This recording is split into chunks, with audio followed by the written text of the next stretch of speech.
geleenthede waarin ons hom kan loof,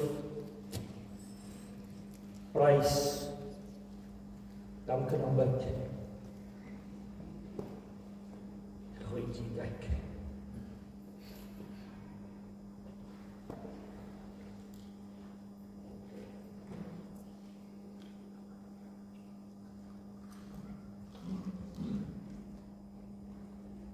Versekerde geestelike groei.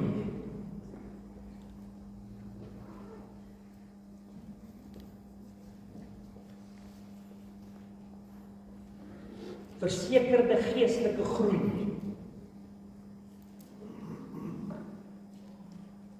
Ek dink as jy kan seker wees van dinge, dan maak dit die lewe vir jou baie makliker. Maar ek dink as 'n mens altyd wonder en twyfel, dan is dit asof dinge baie keer vir jou moeilik gaan. En baie keer het die Here net nodig dat ek en jy op die plek kom waar hy regtig wil hê ons moet wees.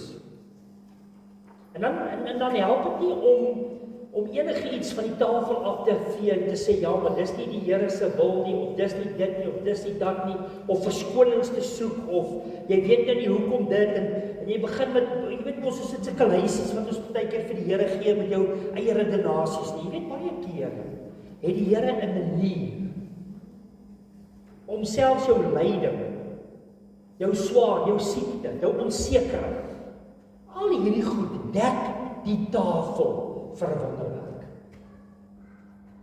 Dis hoekom ons alles na die Here toe kan bring.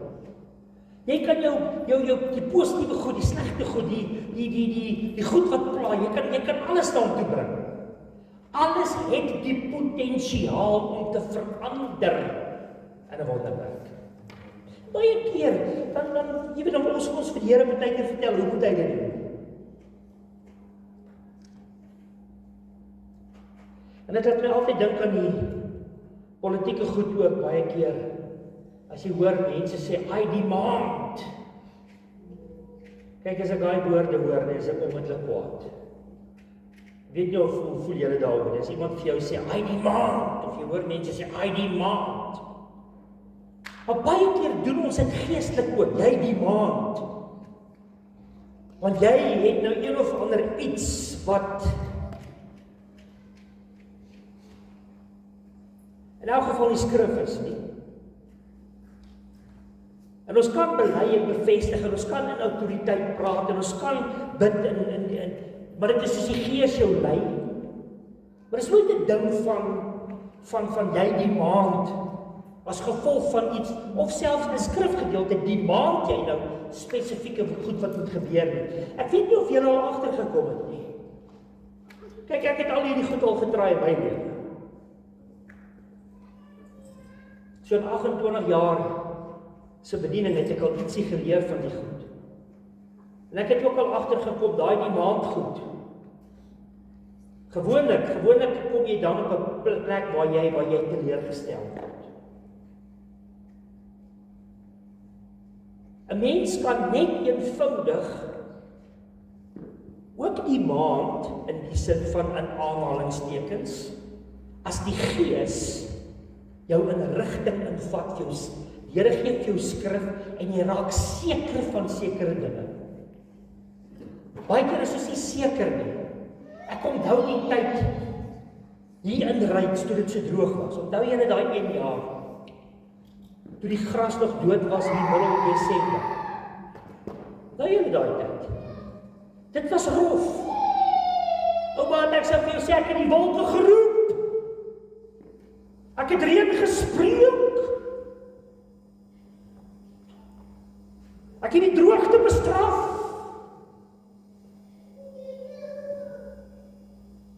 Nie net ek nie. Julle paar mense het saam met my gedoen.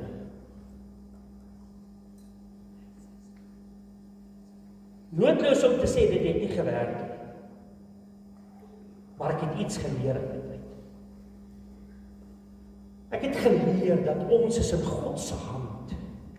En die Here kom En hy doen sekere goed in ons lewens op sekere tye wat ons vorm. Jy sien, ek het al baie gesê, hy is nie so baie gepla oor jou gemaak nie. Hy is meer gepla oor jou karakter wat verander en jy wat meer en meer soos Jesus word, as wat jy alles net eenvoudig kry. Ek wil amper sê soos 'n bederfde kind. Jy weet wat word van sulke kinders? Hulle word lelike goed. Partykeer gebeur dit dat ons so werk met die Here, want geestelik werk dit so. Maar daar was 'n spesifiek iets wat ek agtergekom het wat groei en seker goed verseker en wat maak dat seker goed dan van self in jou lewe begin gebeur as jou gesindheid in lyn kom met dit. Nou laas naweek toe ek in Groblersdal was dit ook die naweek wat die wêreldsterkman kompetisie gehou is daar in Myrtle Beach. En toe aan die einde van die hele storie, Sander hulle was toe nou daar, want hulle so 100 kilos daarvan af, so hulle die finaal gaan kyk daar. En Reino Nel het nou laas jaar die kompetisie gewen, hierdie jaar het hy tweede gekom. En na die tyd praat Sander met hom. En Sander sê vir hom, nee, maar hy wil my eers bel. En hulle gaan so een kant toe en ons praat.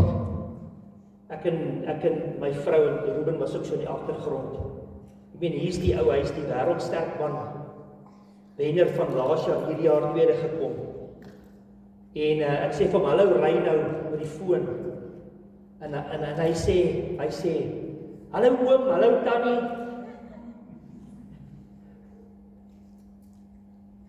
Hy kon gesê, hallo julle. Maar hy sê vir ek en my vrou, hallo tannie, ek weet die wêreld se sterkste man. Laas jaar en hierdie jaar tweede. En ek tel iets op by hom, nee. Dit is 'n groot mannetjie daai. Iets van hierdie perd het goed groot geword. Die eerste ding wat my vrou gesê het. Goed groot geword. Maar tel iets van nederigheid op by hom. En hy het nie eens nodig gehad om toe Sander sê hy wil met my, hy wil graag hê ons moet met hom gesels. Hy het ook gesê nee, wag, ek is besig. Maar hy sê vir Sander, kom ons gaan een kant toe dit raas bietjie. Hy vra vir Sander en my klein dogter, wat is jou naam? Sy sê Sander en so stel hy sy mense voor. Dat daar's iets aan mense wat nederig is. Plat op die aarde is. Daar's in elk geval Reino het die sterkman wêreld omgekeer. Die heel eerste keer toe hy 'n groot kompetisie doen laas jaar, toe wen hy sommer die World's Strongest Man. Daar's video's wat sê, wie is hierdie ou? Die sê, waar kom hy vandaan? Jy weet, ek het die idee, as dit kom en daar iets hier by my, begin ek sê met my begin praat, en dit is waaroor volgens 'n preek gaan, dat ons iets het waarvan ons kan seker wees, wat ek en jy elke dag kan doen, wat kan veroorsaak, dat dinge van self gebeur in ons lewens. Dat daar groei sal wees, dat God sal voorsien, jy kan dit baie name gee. En ek noem dit hierdie versekerde geestelike groei. Nou die woordjie wat jy wil hoor is nederigheid. Jy het dit nou klaar gehoor, nederigheid. En onthou, nederigheid is nie om minder van jouself te dink. Baie keer kry jy mense wat hierdie halwe tipe van, jy weet, hierdie jammer gevoel het, ek moet nou nederig wees, hierdie sies tog sy. Nee, nederigheid beteken net om minder aan jouself te dink. Dat dit nie net gaan oor jouself, dat dit gaan oor iets groter. Dit gaan oor God se saak wat groter is as jou en my saak, nee. Dis waaroor dit gaan. Niks anders nie. En die woordjie dank, waaroor ons al hoeveel keer gepraat het, om dankbaar te wees, nederig te wees. Dis asof hierdie tweeetjies is getroud. Hulle is by mekaar. Jy kan nie dankbaar wees en nie nederig wees nie. Jy kan nie nederig wees en nie dankbaar. Hierdie goed loop vir my saam. En ons het gesê van dank 'n hele ruk terug al. En ek dink daar op die bord staan al iets, ja. Het ons gesê dat as dit kom by dank, die woordjie dank, dink dank. As jy wil, weet baie keer dink ons net negatiewe goed, maar as begin net dink, sê dankie. As jy so deur die dag gaan, en dit het ons al baie gesê, sê dankie Here vir dit, dankie Here vir dit, dankie vir dit, ek waardeer U vir dit. Weet jy wat, dan sit asof daar van self iets gebeur. Die A, het ek in die vorige keer gesê, staan eintlik van afhanklik, maar ek wil hom maak aanbid, en spesifiek met die woordjie bewonder. Jy weet, as jy elke dag so 'n bietjie in jou tuin loop, en jy kyk na ietsie wat jou aandag trek, begin die mooi goedjies, die mooi blommetjies bewonder. Vanoggend vroeg, my vrou is nog in haar nagklere, sê ek vas, staan nou op, kom kyk nou hier. Sy staan op, wat gaan nou? Ek sleep haar tuin toe. Ek het vanoggend sulke pink blomme gesien. Maar dit is die snaakste verskynsel, want dit is bolle, maar daar's nie blare nie. Maar daar's 'n steeltjie met pink blomme. Ek sê, dis weird, dis nie eens blare nie. Maar hy's 'n steel en 'n blom. Check. Weet jy wat noem jy dit? Wat is goed? Okay, daai een. Sulke pinkblomme, nee. Dit was my net ook, het sien, toe sit, wow, en ek moet my vrou gaan roep en sê, kom kyk, dit is nou so goed. So ek het terug in die wortels, die wortels nie, die wurms die bolle gevreet. En toe ons man daar werk sy naam is Appelkoos. Toe het hy bietjie gif gespuit en toe die wurms opgehou. En vraggies, dis daai bolle wat dit gee. Bewonder iets bietjie. Jy sien, as jy iets bewonder wat mooi is, ek wil nou sê, ja, maar dit word winter, dit word lelik. Weet jy, een van die mooi goed vir my van reis, as dit so herfs begin word, is die kleure van die blare en bewonder iets. Aanbid hom daarvoor. Die een sal natuurlik vernederig staan, maar hy het nederige afhanklikheid voor die Here, nê. En dit gee vir jou daai koneksie wat jy hom beleef. Ek noem dit baie keer sommer bedink. Jy bedink sekere goed en jy dink daaroor. Begin dit absoluut, hoe meer jy dit begin bedink, hoe meer word dit 'n dankbare storie. Hoe meer jy oor dit dink, dan begin jy later besef wat dit regtig is, wat hier aangaan. En weet jy, dan loop dit oor dat jy later daaroor begin praat, jy bely dit en dan gaan dit nog verder. Jy begin dit beleef. Maar dit begin by denke. So ruk het ek met jou gepraat oor gedagtesuiweringsmiddels. Waar die persoon sê, hoe meer skrif en dinge van God, jy dink, jy moet eintlik half, jy moet jouself jou gedagtes vol maak van hierdie goed. En hoe meer dit word, dan begin dit later afsak, tot in jou gees en jou hart. En dan word dit jou lewe, jou gedrag. So ons moet nie haastig wees, as dit kom by die dinge van die Here nie. Die volgende slide noem ek, trek God se aandag, met groot respek gesê. Die opskrif wat ek gelees het, was eintlik in Engels gewees. Maar dit klink so, dis so tipe van, jy moet God se aandag trek tot jou voordeel. Hoe kan jy sy attraction kry? Hoe kan dit ook, dis hoekom ek sê, net groot respek gesê. 'n nederige lewe trek sy aandag. 'n lewe van absolute afhanklikheid van 'n lewe waar jy kom en jy sê, Here, ek kan waaragtig niks, maar U kan alles. Dit trek God se aandag. Sien, dit is anders as die tipe boeke wat jy vandag lees, en baie van hierdie prosperity preke wat jy hoor waar in die jou kingdom now, die dominion ouens wat ja, dit is so, die koninkryk is in ons het reeds alles, dit is die waarheid, ons het ons posisie in Christus. Maar wat ook al gebeur is nog steeds op sy termes. Dit het niks uit te waai met jou goed nie. Jy kan net doen soos die Gees jou lei. En bly by dit. Laat die Gees jou lei. Dis hoekom 'n wandel in die Gees so belangrik is. Maar hierdie goed trek, 'n lewe van nederigheid trek God se aandag, dit verseker geestelike groei ensovoorts. En dan wil ek vir jou die gedeelte, okay, hy's op die bord, 1 Petrus 5. 1 Petrus 5, die wanneer in die vertaling sê, en julle jong manne erken die gesag van die ouderlinge. Hy praat spesifiek daar, wat moet gebeur, hoe ouderlinge gekies word, en natuurlik, wat nodig is vir hulle om te kan bedien, hè?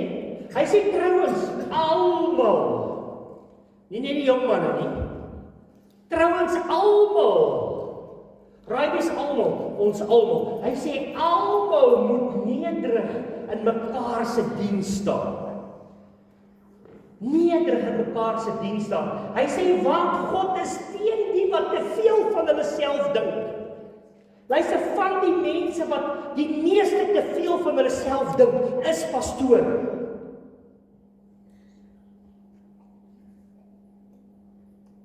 Dis die waarheid. Ons dink baie keer ons het gearrive. Ons dink baie keer, ons het dit nou. Ek het niks. God is alles, hy het alles. Geestelike leiers partykeer dink hulle kan die shots call. Ons op 'n stadium betrokke by 'n groep. Op wat as daar net ietsie snaaks in die gemeente gebeur, dan moet hulle nou voor die kerkraad geroep word. What? So die kerkraad was heeltyd besig om net die gritty nonsens uit te sort. Soos of hulle hierdie mag gehad het. Ek het dit onmiddellik gestop natuurlik, maar dit was my 'n verskriklike tyd daai. As die kerkraad nou gedink het jou huwelik is nie te lekker nie, roep hulle jy en jou vrou in. Sort hulle jou gou 'n bietjie. What? Okay. Nou is ek weer in 'n rabbit hole, duidelik. God is teen die wat te veel van hulle self dink, maar die wat besef hoe afhanklik hulle van hom is, aan hulle gee hy sy genade. Jy sien, dit is, onthou, genade is onverdiende goedheid. Genade is nie altyd iets wat jy sommer net vra nie. Dis iets wat kom van self. Die volgende vers sê, word daarom klein onder die kragtige hand van God. Op sy tyd sal hy julle groot maak. Gee al julle bekommernisse aan God oor, want hy gee vir julle om. Jy sien, jy het nie nodig, luister. Jy het nie nodig om te weet die pastoor gee vir jou om. Die pastoor vir my omgee, dis wonder. Daai pastoor. Jy het nie nodig om te weet die Here gee vir jou. Of daai mense gee so vir my, dis julle dit vir my gedoen. Ek waardeer hierdie omgee. Weet jy, dis 'n bonus. Dis goed, maar dit is 'n bonus. Die Here gee vir jou om. Dis wat belangrik is. En ons behoort vir mekaar om te gee. En ons behoort daar te wees vir mekaar. En dit is vir almal, nie net vir die jong manne nie. Dis nie net vir die ouderlinge en die diakens nie. Mense vra dan die vraag, hoe? In totale oorgawe, daar het jy. In totale oorgawe, Romeine 12, dit gaan dit nie vir jou lees nie. Jy behoort dit te ken. Lewende heilige offers wat oorgegee is aan die Here. Hy sê eintlik iets mooi daar in Engels. Hy sê present yourself before God as a living sacrifice. Jy present yourself before him. Nee? En dan sê hy interessante goed daar. Hy sê dan gaan jy ook weet, wat is God se perfekte wil? As mens praat van God se wil, moet jy onderskei, daar is 3. Sy perfekte wil, sy goeie wil en sy aanvaarbare wil. Baie keer is daar seker goed wat die Here toelaat. Hy laat dit toe. Dis deel van sy toelaatbare wil, omdat hy vir ons keuses gee, ook in die lewe. En as ek droog maak, is nie Here se skuld nie. Maar hy het dit toegelaat omdat ek dit gekies het. En hy nie 'n robot gemaak het, hy wil 'n verhouding hê. En hy wil hê ek moet in alles, my goeie dinge, slegte dinge, moet ek nader aan hom kom, hè. So hoe doen mense dit? In die eerste plek 'n totale oorgawe. In die tweede plek gehoorsaamheid. As jy 2 konings genees na Aman, word vir hom gesê. Dan word vir hom gesê, luister Choppa, jy's melaats. Profeet sê, jy gaan af. dan in Jordaan toe. En dan dip jy jouself 7 keer dag. Wat sê Naaman eerste? Wie is hierdie profeet? Hy moes my nou geroep het, en hy moes my nou, ek kan amper sê, hy moes 'n spesiale uitnodiging gemaak het. Sy hand op my gelê het. Ek meen, hy was hoog in aansien, maar net bietjie gehoorsaam en gelukkig sê sy diensknegt vir hom, weet jy wat, dit is eintlik so 'n klein storieetjie hierdie, man, dink jouself nou maar net, man, dis nou nie so erg. Daai bietjie gehoorsaamheid maak, hy dip homself, laat sy weg. Net 'n bietjie gehoorsaamheid. Dan word gehoorsaam. Volgende, 'n gebroke hart. Gebroke van hart. Matteus 5. Ek wil hê jy moet sommer daai hele Matteus 5 vers 3 tot 11 'n bietjie gaan lees, want waar Jesus sy eie woorde sê, geseënd is die wat besef hoe afhanklik hulle van die Here is. Wat sê die ou vertaling? Gebroke van gees is. Dit reg, ja? Arm van gees. Dan sê hy, aan hulle behoort die koninkryk. Op 'n sekere plek sê daar, jy moet, as jy dors en honger na hom, dan sal jy hom sien. Maar wat moet jy doen? Eers dors en honger. Dink jy 'n hoogmoedige ou sal dors en honger na die Here? Nee, hy sal nie. Maar 'n nederige ou sal. Weerstaan hoogmoed, Jakobus 4:6, hy sê dit baie duidelik daar, hy sê weerstaan die hoogmoed, en dan word daar spesifiek genoem van hoe jy tot hom moet nader, en hy sê spesifiek in Jakobus 4, sê jy moet jou hande was, hy sê kry jou lewe reg, in Nuwe Lewende Vertaling, hy sê jou twee gesig, kry jou lewe in orde, en dan sê hy daarso, om daai nederigheid, hy sê as jy daai nederigheid het, sal God kom en hy sal jou verhoog. Romeine 12 vers 3 sê, moenie te veel van jouself dink nie, man. Wat? Hy gee dit reg dan. Hy sê, moenie te veel dink, gaan lees, moenie te veel van jouself dink nie. Maar dit is in die konteks van Romeine 12, ek dink iemand wat homself present as 'n living sacrifice, sal ook nie iemand wees wat te veel van homself dink. Die volgende ene, aanvaar hom, nee, is ek reg, ja, ekskuus, hy is reg, aanvaar hom as jou bron en autoriteit. Weet die Here is ons bron. Sukkel jy finansiëel of, weet jy wat behoort jy te dink en te dink, totdat jy in jou hart sak. God is my bron. Spreuke 3 sê hoe jy eenvoudig die Here moet nader en hom ken in al jou weë. Hy sê daar ook, moenie op jou eie goed staan. Net nederige mense wat dit sal doen. Hierdie skrifgedeeltes gaan jy na die tyd kry. Spreuke 16:3 sê, alles wat jy aan die Here opdra, sal suksesvol wees. Hoogmoedige mense doen nie sulke goed nie. Hoogmoedige mense wat te veel dink van hulself, sal nie hierdie pad stap. Nader hom altyd in nederigheid. Geloofs, hy. Nou daai woordjie het ek sommer in my boekie geskryf, sonder kommas. Ek like daai woord kwaai.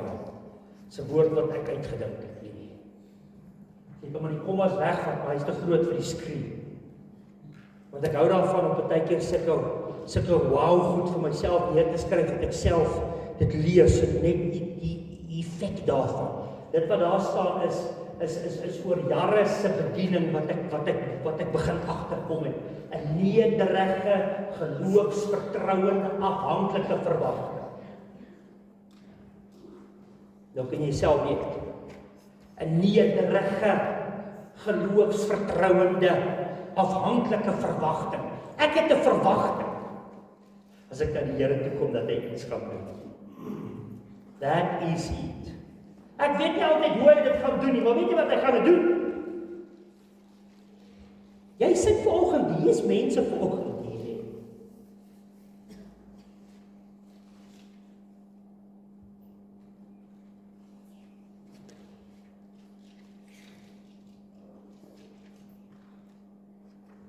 Hier is vanoggend mense hier, wat die Here so nodig het. En jy weet, jy kan nie verder. Jy weet, dinge lyk nie goed. En met al die peilings wat hulle maak vir die finansiële goed vir Suid-Afrika en oeste en reën en sulke goed. Weet jy, as jy na al die goed op die papier kyk, sal jy dit nie maak nie, as jy dit ernstig opvat nie. Ek het besluit, ek gaan nie sulke goed ernstig opvat nie. Ek gaan die Here vertrou. Ek het 'n nederige, geloofsvertrouende, afhanklike verwagting op die Here. Jy weet, die Jakobus 4 vers 10 sê dit. Miskien moet ek dit gou vir jou lees. Hoor wat sê Jakobus 4 vers 10. Dis iets waarop jy kan staan. Jakobus 4:10 sê, hy sê, val voor die Here neer en wys dat jy van hom afhanklik is. Val voor hom neer en wys dat jy afhanklik van hom is. En hy sal julle optel en aan julle aansien gee.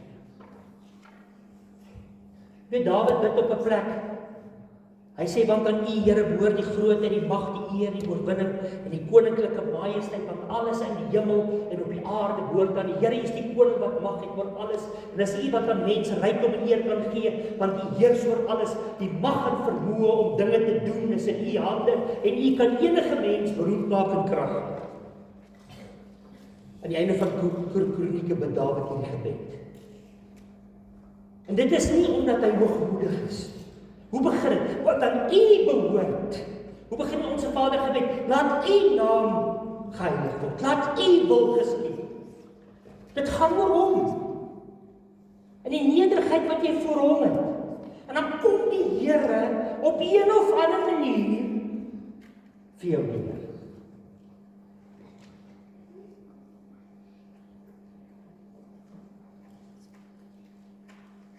Sy besig om 'n gewoonte te kweek wat dalk nie baie goed is nie, maar gaan dit vanoggend nou doen. Mense hou nie daarvan. As pastore dit sê, dis op die lysie van die 10 goed wat pastore moet asseblief ophou. Maar gaan dit nou vanoggend vir jou sê. Sê 'n bietjie vir die ou langs jou. Die Here sal vir jou neerkom. Kom nou. Jy kan later vir my kwaad wees. Sê dit weer vir of waar. Die Here sal vir my neerkom. Jy moet dit vir Yvette sê, nie vir my nie. Weet jy vaks? Yvette, het jy dit vir hom gesê? Sê dit vir hom. Sê dit nou. Of, nee. Heilie, die Here sal vir jou neerkom.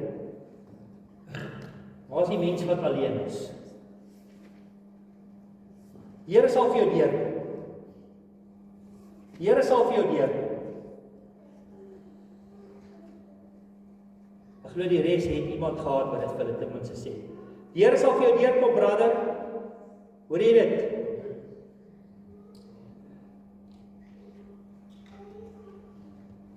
Nederige, geloofsvertrouende verwagting. Hebreërs 11 vers 6 sê, dis onmoontlik om God te behaag as jy nie glo. Hy sê, en die wat God nader moet glo dat hy is of dat hy bestaan en dat hy 'n beloner is vir die wat hom soek. Tjoe. Sê gou vir die ouers aan. Die Here gaan jou beloon. Kom nou. Dom na hierdie diens. Ek gaan so 'n bietjie weg, so die ouens, julle moet maar met die kerkraad hierdie dinge uitsorg te kyk. Sê 'n bietjie vir die Here gaan jou beloon. Okay, nou sê jy vir die persoon langs jou, die Here gaan my ook beloon. Sê dit vir die Here gaan my beloon. Hoekom? Omdat hy is. Hy is. Hy is. Ek en jy hoef net te wees in die ek is. Hy sal dit doen. Maar jy sien, dit klink dalk asof ek nou hierdie, weet jy, ek sal nie kan hierdie, as ek nie nederig voor die Here was, te hoor wat hy sê.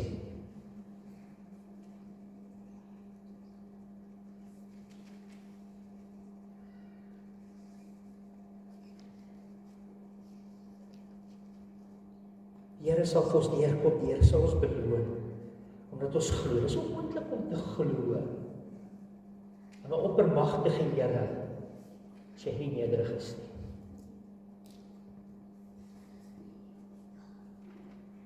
Een van die beste beskrywings wat ons in die Bybel het, is Filippense 2 vers 5 tot 11. Ek gaan dit nie vir jou lees nie. Jy behoort dit ken. Hy sê hierdie gesindheid moet julle hê wat Christus gehad het. Christus se gesindheid was, hy het homself nie so belangrik geag om sy hemelse plek te bou nie, maar hy het 'n mens geword. Hy was nog verder gehoorsaam deur te sterf op 'n kruis. Jy weet nie, Jesus, ons besef nie altyd wat kon hy op die kruis doen. Hy kon daai engele geroep het. Jy weet, een engel verslaan een dag 185.000 man. Daai klompie om die kruis was nie 'n matchkop vir hulle gewees. Hy kon dit gedoen het. Weet jy wat? Hy kon self van die kruis afgeklim het. Maar wat sê hy? Hy moet op 'n plek kom waar hy sê, my Vader, waarom het U my verlaat? Hy kom op 'n plek waar hy sê, vergewe hulle, want hulle weet nie wat hulle doen nie. Maar wat? En onthou, hy sê, die skrif sê, ons moet dieselfde gesindheid hê, né? So aan die einde van die dag, daai selfde gesindheid bewerk iets. Onthou die dinge wat van self kom, wat ek net nou gesê het? Wat het dit vir Jesus bewerk? Die naam bo elke naam. Die plek van alle plekke. Jy weet, Jesus sit op hierdie oomblik op die hoogste posisie wat daar bestaan in die heelal. Dis waar hy sit nou.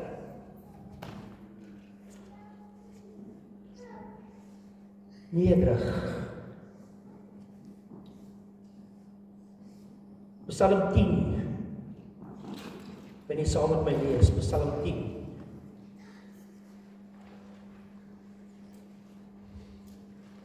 Hoor wat sê Psalm 10. Vers 17 en 18. Here, U hoor die smeking van die hulpeloses. U sal hulle gerus stel en hulle gebede verhoor. U spreek reg oor wese en verdruktes, sodat mense hulle nie meer verskrik. Die Here sien raak. Die Here weet van alles. Ek en my vrou is besig om die Nuwe Testament weer deur te lees in die aande, voordat ons slaap, lees ons eers. En nou die aand toe lees ek hierdie skrikwekkende verse. Nou ek het al hieroor gepreek, maar ek het al baie preke hieroor gehoor nie. En dit is daar in Lukas 17. En die opskrif gaan oor onbaatsigtige diens. Ek gaan so 'n storie vertel, ek gaan dit nie lees nie. Hierdie ou werk op die lande. Hy saai, hy's met die diere besig en alles. Dan kom hy terug by sy, kom ons sê sy baas. En dan sê die skrif daar, die baas sê nie vir hom kom sit en eet en rus bietjie nie. Wat sê die baas vir hom? Hy sê, maak vir my iets om te eet en as ek klaar geëet het, dan kan jy eet. Dan kan jy 'n bietjie aanveel nie. Dan sê vers 9, 'n slaaf wat sy opdragte uitgevoer het, ontvang mos nie dank nie. Kyk ou broer, as iemand net nie vir jou dankie sê of bedank vir iets wat jy, hulle sê nie eens my dankie. Hoor wat sê vers 10, net so is dit ook die geval met julle. As julle alles doen wat aan julle opgedra is, sê dan, hoor wat moet jy sê? Ons is net niks werd slawe. Ons het bloot uitgevoer wat ons moes doen.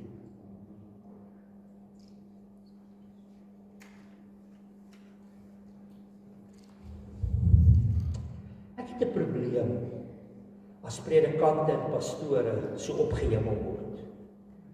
Soos in sekere groeperinge. Gaan nie name noem nie.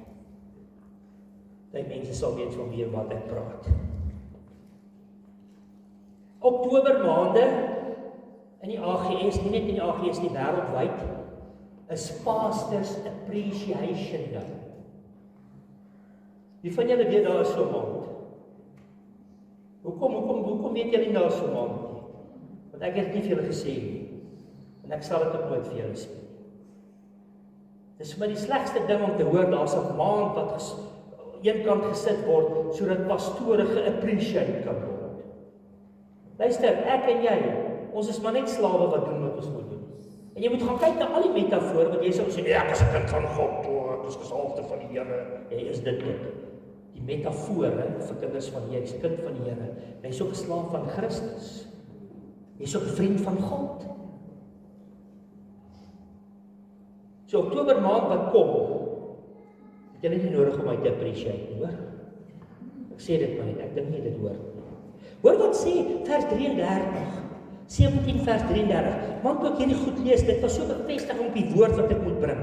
Hoor wat sê vers 3, almal wat hulle daarop instel om hulle lewe te beveilig, sal dit verloor, maar hulle wat dit verloor, sal dit hou. Partykeer hou ons so vas aan die goed. Nog 'n vers wat ek neergeskryf het is 18 vers 7. Hoor wat sê 18 vers 7. 18 vers 7, ek begin afsluit. Hy sê hierso, hy sê, sal God dit dan nie reg laat geskied aan sy uitverkorenes nie, hulle wat dag en nag roep. Dit is nou vir die mense wat sê, mens bid net een keer oor 'n ding, maar as jy weer bid, dan glo jy nie regtig nie, want jy moet dag en nag roep. Net nederige mense sal dit doen. Sal hy aanhou om hulle geduld te toets? Dis die storie van die regter wat vir die dame haar reg laat geskied. En hy het nie eens geglo in God en sy gebod nie. Die skrif sê dit. Hoor wat sê vers 13. Vers 13. Dis die storie van die tollenaar en die fariseer. Vers 13 sê, hy sê net, die tollenaar het op 'n afstand bly staan en wou selfs nie na die hemel opkyk nie. Hy het vol skuld besef, op sy bors geslaan en gesê, o God, wees my sondaar genadig. Weet, in sekere kringe kan jy nie eers meer sê jy's 'n sondaar, wat jy in elk geval nog steeds is. Maar jy's 'n een wat vergewe is. Dit maak die verskil. Dan sê Jesus, hy sê, watter een van hulle? Ek sê vir julle, hierdie man eerder as die eerste een gaan huis toe met iemand wie se saak met God reg is. Weet, partykeer loop ek so en sê ek net, Here, vergewe my al my oortredinge. Partykeer loop ek so en sê ek net, Here, reken my sondes nie toe nie, maar vergewe my van al my oortredinge. En weet jy, oomblik as ek dit sê, beleef ek iets van die bewerking van dit wat op die kruis bewerk is, en daai vryheid en vrymoedigheid wat ek voor die Here het. Hoogmoedige mense sal dit nie doen nie. En jy kan dalk jou opinie oor dit hê, dit is ook seker goed, maar ek lees net wat hier staan. Hy sê, elkeen wat homself verhef bo ander sal verneder word, maar hy wat homself verneder sal verhoog word. Waar was dit nou? 18 vers 13 en 14 en 17 het ek nou veel gelees. Hoor wat sê vers 17. Praat hy van die kindertjies. Ek verseker julle, wie die koninkryk van God nie soos 'n kindjie aanvaar nie, sal nooit daarin gaan. Sien jy iets van nederigheid? Kom ons gaan na vers 24. Vers 24. Toe Jesus sien dat hy so afgehaal lyk, dit is die ryk man wat vir die Here sê, dit is moeilik vir 'n ryk man om in die hemel te kom. Maar toe Jesus sien dat hy so afgehaal lyk, sê hy, hoe moeilik is dit tog nie vir mense wat ryk is aan aardse besittings om aan die koninkryk van God deel te kry. Moenie jou rykdom en goed wat jy het nie. Naaman het ook baie besittings en status en goed gehad. Moenie dit jou in die kop toe gaan nie.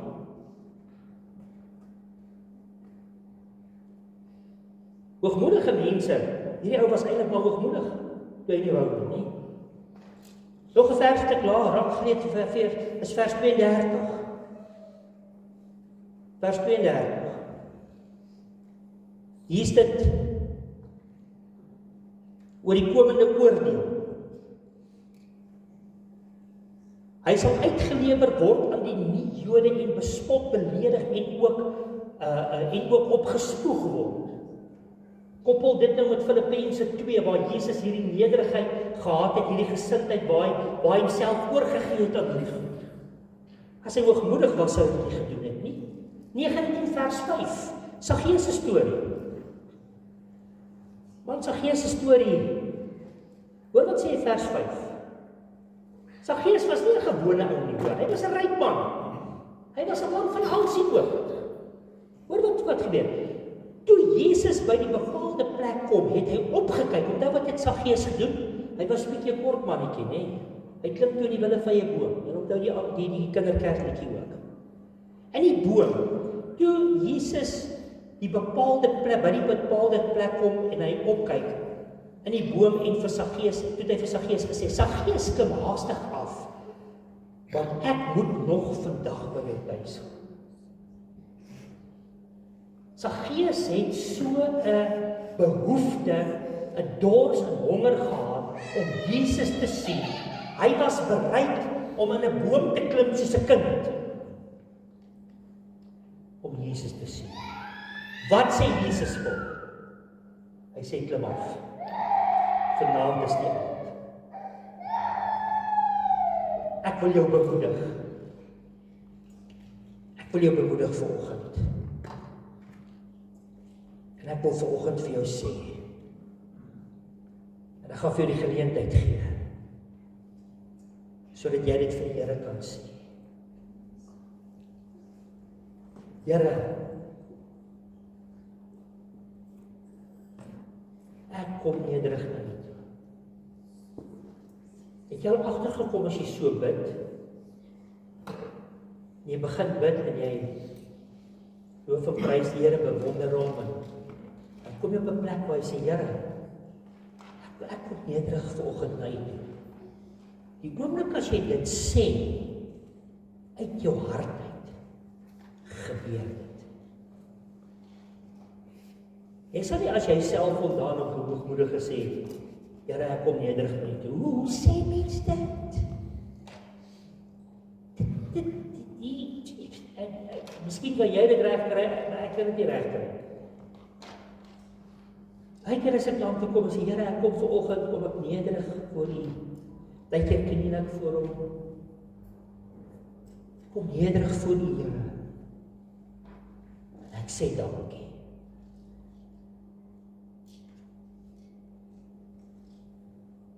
En dan gebeur daar iets van self. Kom ons doen dit vanoggend. Ons gaan nou na altaartafel toe. Maar verneder jouself vanoggend bietjie voor die Here. Kom vanoggend dan toe sê, Here, nederige afhanklikheid buig ek voor U vandag. Ek wil ons nog snaakse ding ook doen vanoggend. So ver dit moontlik is vanmôre in hierdie plek. Kom ons bedien mekaar vanoggend nagmaal. Op ons knieë. Dit gaan 'n challenge wees. Dis jou probleem as jy te lank rugby gespeel het in die lewe en jou knie is op. Jou probleem, is nie myne nie. As jy kan.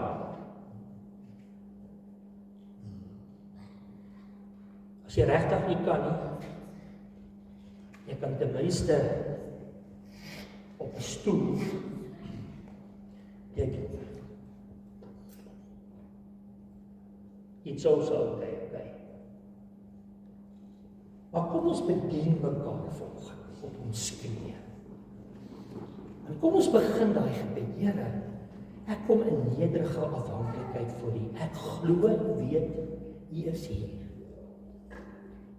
My sondes vergewe. En ek aanvaar alles rondom dit wat U vir my gedoen het op 'n kruis, 'n nederige afhanklikheid. Weet jy, as jy klaar die kelkies gedrink het, dan kan jy miskien vir die Here sê, Here, ek het U nodig. En dan kan jy jou voetjies voldoen, as dit nodig is. Want ek glo as jy dit vanoggend op jou knieë doen, gaan die Here iets van self vir jou doen. Kom ons bid. Hemelse Vader,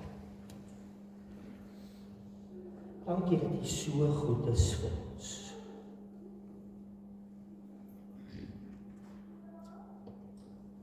Dankie Here dat U so wonderbaarlik en op 'n wonderbaarlike manier ons sien.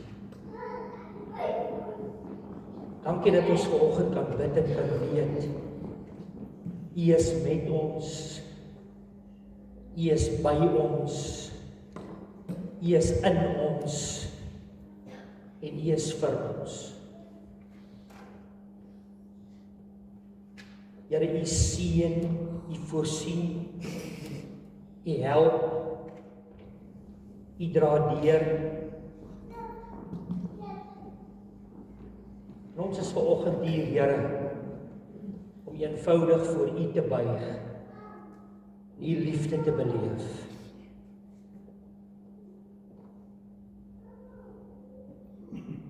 Dankie dat jy met elke persoon in hierdie plek gepraat het vanmôre.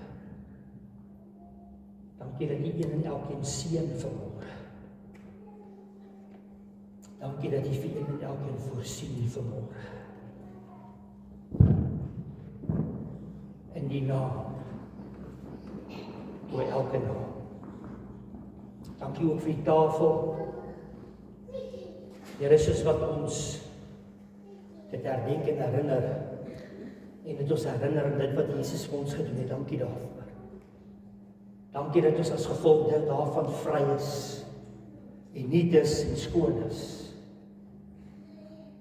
En soos wat ons nagmaal gebruik ook volgende, Here, mag dit eenvoudig geseënd wees.